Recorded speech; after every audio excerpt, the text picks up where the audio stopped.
Du parking de Château-Renard, on remonte la route vers le hameau du coin, où un panneau nous invite à prendre la direction de la Gardiole de l'Alpe.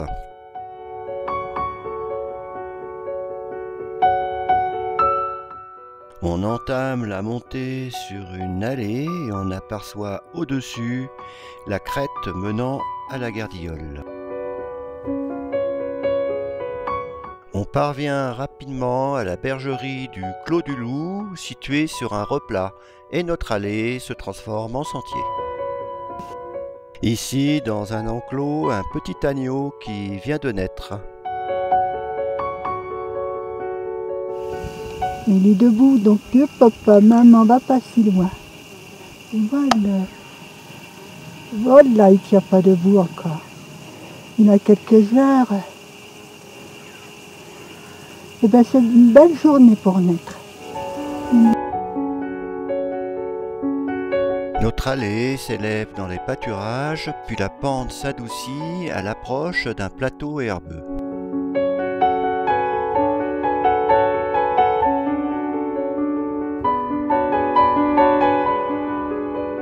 Balisé par des piquets jaunes, le sentier attaque la montée en lacet vers le col du Clos du Loup.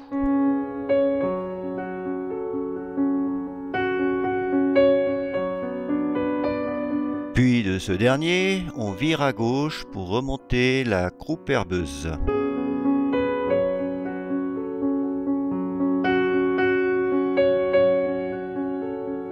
On progresse de pointe en pointe sur la crête très déchiquetée de Bataillé.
Un passage légèrement escarpé dans des dalles schisteuses permet d'atteindre la dernière pointe avant la Gardiole, ornée d'un superbe cairn.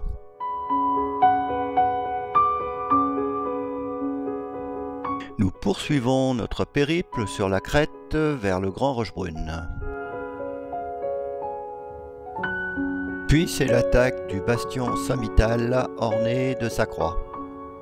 Une petite pause contemplative nous permet d'admirer ce très beau panorama qui s'étale à 360 degrés sur les sommets du Queyras, de la Haute-Ubaye et des Écrins.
Pour le retour, on vire complètement à gauche, cap au sud-ouest vers un piquet jaune.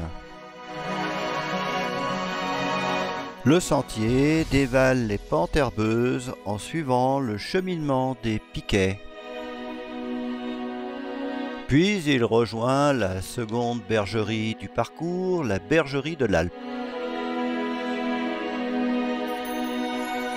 Il se transforme en allée, mais il est possible, en lisière de forêt, d'en couper les lacets.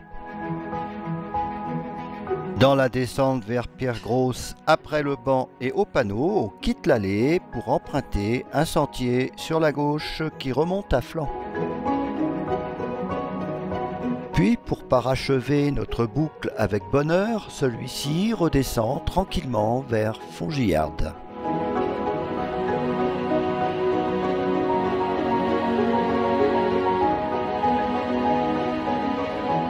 Parcours peu difficile permettant d'admirer la beauté montagnarde du Queyras avec un pourcentage moyen de montée de 19,5%.